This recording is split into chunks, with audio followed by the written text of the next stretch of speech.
because that helps me feel like my dad's still living. He's still living with me. He's still living in my heart. He's still living in my mind. When I work hard, I'm chopping down a tree or chopping up some firewood or picking up a big heavy deep box or chainsawing something or building something. Um, I feel like my dad is right there with me. I'm getting emotional, but whew. I want to tell you guys a story. My dad was born in 1931 in Arkansas. And that was about the time of the Great Depression. It was a really hard time here in the U.S. and particularly southern states like Arkansas and rural communities where my dad grew up. So my dad grew up as, I think his dad was like a share farmer and just kind of did odd and end jobs. And they just didn't have any money. Get this, 13 children in the family. And so that is just crazy. I've heard so many stories about how poor he was. And top all of that, his dad died when he was a teenager. And so my dad was one of the oldest boys in the family at the time. So he had to drop out of school. I think he maybe went to the sixth grade, fifth or sixth grade, had to drop out of school just to do something to make enough money or barter enough stuff so they could survive. They were just that poor. And one of the saddest stories that one of my dad's brother, one of my uncles, told me before he passed away was that I remember my uncle telling me the story just maybe 5 or 6 years ago. And he was telling me that he and my dad were walking home from school one day. And they got about a mile out of town. They lived out in the country, had to walk to school. You're talking, in the late 30s probably. And he said, David, your dad took off his belt off of his pants and gave me such a whooping. All because in school, I mentioned to my teacher that we were very poor.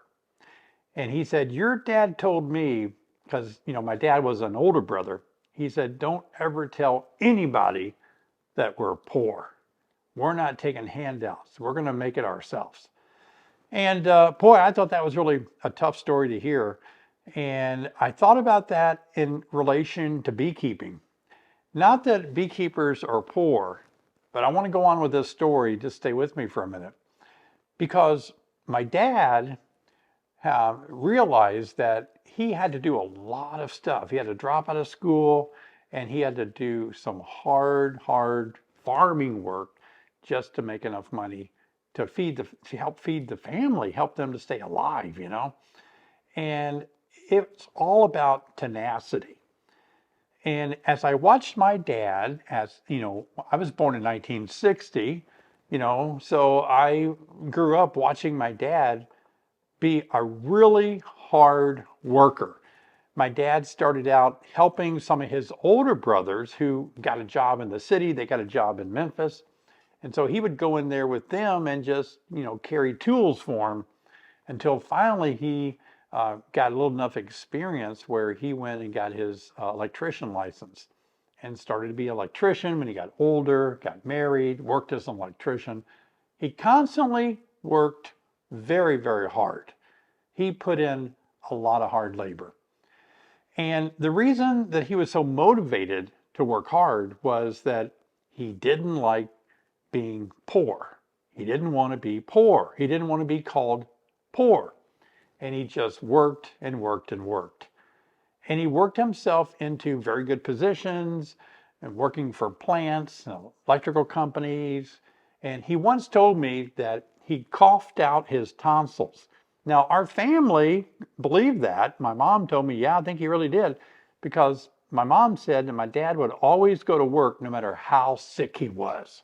And I remember my mom telling me that, yeah, he had such a bad cough for so long and that he must have had tonsillitis or something, because my dad claims that he was a lineman on, electrical poles, worst kind of winter conditions, just up there sick as a dog with a high fever and everything. And he says he coughed out his tonsils. But I don't know if that's true. But that's the kind of tenacity. If you really want to do something, if something means a lot to you, then it really does require hard work, whatever that means. Maybe not hard labor, but I think for like being a beekeeper, it takes hard work to be a beekeeper. Not necessarily hard labor, but it takes hard work. Hard work of study, hard work of figuring things out. It does take hard work, don't get me wrong. Depending on, if you have help or not. If you're your sole person running more than 10 or 20 hives and a sideliner or a commercial beekeeper, and you don't have a lot of help, it takes a lot of hard work. The most hives that I've ever cared for at one time by myself was around 100. And I'll tell you, running those 100 colonies, either, making queens from them or honey from them or nukes from them, takes a lot of hard work. It really does. But I want to talk to you guys that are thinking about quitting, because this is the time of the year, I think, where a lot of people just your fingers are crossed, but you're kind of disappointed maybe in how your colonies look. Maybe a big bear got into your colony and tore it all up. And I don't know if that ever happened to you before, but if you live in bear country, you've got to have some kind of fence or something. By the way, I stayed overnight at a friend's house. Dr. John Zavishlock and I, we worked 2 solid days on a bee project. And that was such hard work. We weren't outside. We were, I can't say a lot. John swore me to secrecy that we would not reveal this project just yet. But we weren't outdoors working bees very much, let's just say that. And we were really working hard 2 solid days. That's hard work. Both of us were just mentally exhausted because it just took that much work. I mean, we've got about a year of work in front of us on this project. But if you really want to accomplish something, whether you're trying to keep your bears out of your hive, you got to work hard. You got to figure things out. You got to determine what kind of electric fence does it take, and how do I set that fence up correctly to keep bears away from my hives. Or if you're keeping mites out of your hives, you don't need an electrical fence, but I think it's harder to keep mites out, or small hive beetle. Or, how do you get through the winter? How do you prepare that hive for winter? And no matter what you do with beekeeping, it is going to require a certain amount of hard work. And I'm here to tell you that sometimes beekeepers think that it's going to be very easy. Now, beekeeping is fun, don't get me wrong. It's a lot of fun. And you may not be able to put a lot of hard work into it, and you're just going to enjoy it as a hobby, And I understand that, and that's okay.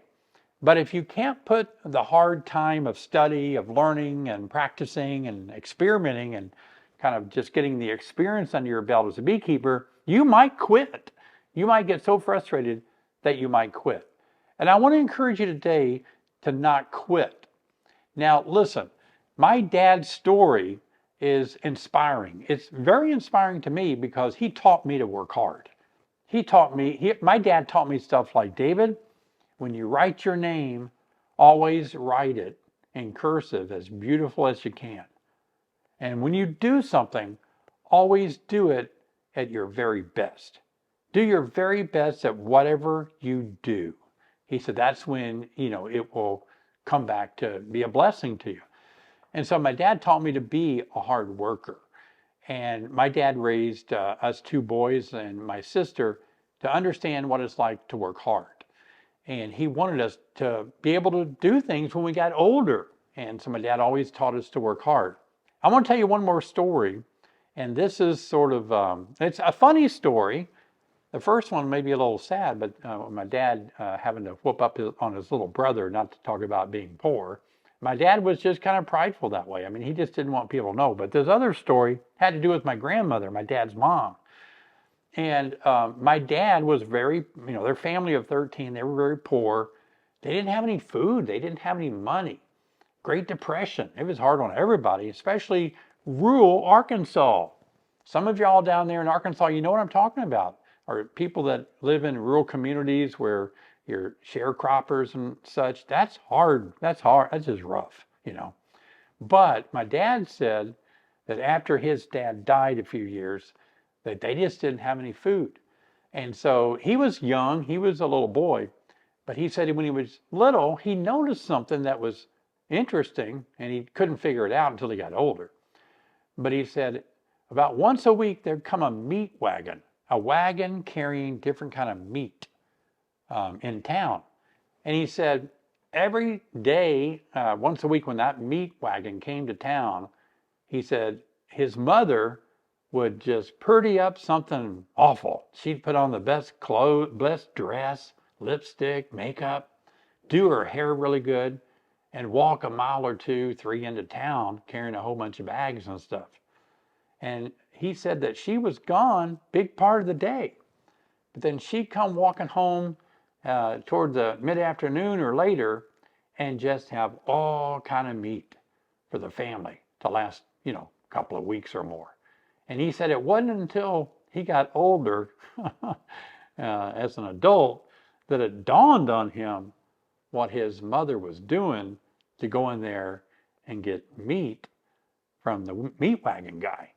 And hey, times are rough, if that's really a true story of what my grandmother was doing, I can't really fault her. I mean, you'll do anything to feed your kids, right? But that's just an interesting story that those hard times like that, a lot of people don't know what that's like, living that kind of life and what it'll do to you and how it will make you never want to be poor again. Now, I want to tell you that I have lived some pretty poor days. And in beekeeping, I have had a lot of success in beekeeping. And I want to be honest with you guys right up front, I have had a lot of failure in beekeeping. I have made so many mistakes in beekeeping. I started beekeeping before there was the internet, and I started beekeeping without a mentor. I started beekeeping without a lot of books in the early 90s when there just wasn't much like there is now anyway. And so when you have to learn things on your own, you have to struggle through things, you start to realize, well, I gotta figure this out. I gotta learn how to do this. And that's one thing my dad taught me is never give up. Now, let me encourage you guys that are struggling. Now, you may not be financially poor, but did you know you can be very poor and have a whole bunch of money? Isn't that the truth? You can be poor in a lot of different ways, even though you might be rich with finances.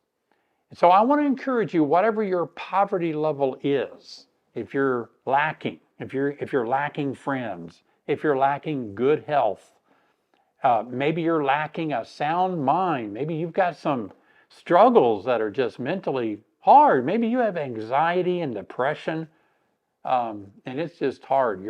You have a poverty of mental sound mind. Maybe you have a lacking of friends. Maybe you have a lacking of getting along with people at work. Maybe there's some level of poverty in your life that, man, you're not proud of it, but you're stuck there. You're poor in whatever area. Well, let me encourage you. Let's all take a little lesson from my dad. And that is, we need to have tenacity. We've got to find a way when we're faced with our poorest moment, whether it's when we lose all of our hives, we didn't make enough honey to pay some bills. I remember one time I just had to make honey and I had to make queens just to pay bills, to get, not even to get caught up on bills, but just stay above water. I had to make honey and I had to make queens. And so that was tough because you go out there hoping to take off a whole bunch of honey or collect a whole bunch of queens to sell. And if it didn't happen, it was hard to pay bills. Struggle. So you've got to have tenacity. You've got to tell yourself, all right, I'm going to find a way to do this. I'm going to work hard. I'm going to put the effort into this. And so if you don't have good relationships with your family, for example, other people in your life, your people you work with, maybe, what you got to do is you just have to cowboy up and say to yourself, I'm going to get past the bitterness or the brokenheartedness or whatever somebody said or did to me. And I'm still going to be able to have friends and maybe repair some stuff so I can get along with people. And in beekeeping, there are times that you say, you know what, I lost all those hives because I just didn't put the energy in to make sure the queens were good or their mite levels were low or they had enough feed on them. And next year, instead of beating yourself up and acting like you're all poor and everything, you just say, I made a mistake. We all make mistakes, and next year I'm gonna cowboy up a little more. I'm gonna stay after those mites, and I'm gonna stay after feeding my bees more, and I'm going to make sure that the queens are good. I'm going to try to do a little better job next year, see if I can't keep more hives alive. But whatever you do, don't quit. Whatever you do, please hear me out. I want you to really listen carefully. No matter if you're not a beekeeper and you just happen to land on this video, listen, don't quit. Let me explain that to you. Now, there are times that we have to quit. Don't get me wrong. There are times you need to quit. But here's what I want you to consider. Quitting is usually not a good thing. Now, we're all tempted to quit stuff that's hard, aren't we? Oh, boy, you get into something that's not fun, something that's painful, something you don't like, something that you'd rather do something different. It's so easy to quit that. And I know in beekeeping, if you have a lot of failure and a lot of problems and a lot of frustration, it's easy to quit beekeeping. And especially if beekeeping is nothing more than just a little hobby on the side, you don't like it anymore, maybe a bear got into your hive and you're just like, I'm quitting. That's silly, I don't want to do this anymore. But hold on, whether it's beekeeping or something else, I want to encourage you to consider this. Don't quit, because we don't want to develop a habit of quitting every time the going gets tough. Because here's the thing, it's worse to not try something than it is to try it and quit. So it's okay to try something, and if it's just flat out not going to work out for you, you can't afford to lose any money anymore, or you just can't do that anymore, it's better to try it and quit than to never try. But if you're doing it, if you're trying it, here's why it's important to stay with it and give it all you can. Work hard at it. Have some tenacity. It's because when you're in that situation where you want to quit, but you don't, that's really when you start to learn. That's really when you start to grow. That's really when the journey starts to make you a strong person. It's when it really helps you understand that you are capable of increasing your confidence and really doing something that's strong and powerful in your life. Because look, anybody could quit, right? Let's take beekeeping. Anybody could try to keep bees, and if it doesn't go good, anybody could quit, because, quitting comes easy, but staying in there comes hard. But when you find out that there's something wrong and you stay in it, that spills over and teaches you on other areas of life. If you can keep bees when it's not fun and not going well, and learn and grow to the point where you finally get established enough where you have success and you start enjoying it, then that can spill over from beekeeping into a lot of other areas of your life. It might help you in your marriage. You might think your marriage isn't where it should be, but you've decided that, well, my bees weren't where they should be, and I stayed after that, worked hard, worked my way up to being a successful beekeeper. I need to apply that kind of tenacity to my marriage. Or maybe I need to apply that kind of hard work and effort into my job, my other job, where I work, and see if I can improve my status in life where I work. All these things in life that we deal with, maybe you're trying to lose weight, exercise more, and it's just frustrating. You want to quit. I mean, who doesn't know that it's easier to sit on the couch and watch TV than it is to exercise and watch what you eat, right? But you get a little bit older, you start saying, I need to be a little more, I need to be a little bit more careful with my health. I need to work harder at being healthy. All right, listen to this great tip. Hold on, this is going to really help you a lot. You don't have to wake up one day and completely change everything. If you can do that, hoorah for you. Most people can't do that. I couldn't do that. But what I can do, I can wake up today and be 1% better than today or last week. So really, look, if you're 1% better once a week, in 2 years, you'll be 100% better. Did I do the math right? You get the idea. Baby steps of improvement. My dad was poor, and he was ashamed and embarrassed about being poor at school. And that's why he gave his little brother a whooping for saying he was poor. But all my dad did was probably worked a little bit harder every day, 1%, until he finally got out of poverty. And so all of us can just put 1% more hard work, a little tenacity, keep trying to advance a little bit at a time. Shoot, it'll pay off after a while. It really will. So I want to encourage you guys today. It's a Sunday. I thought I'd just have a pep talk with you today because I'm tired from my trip to Little Rock. Woo, am I tired. We worked hard. I've never worked. This is the hardest I've ever worked on any beekeeping project, I would say, yeah.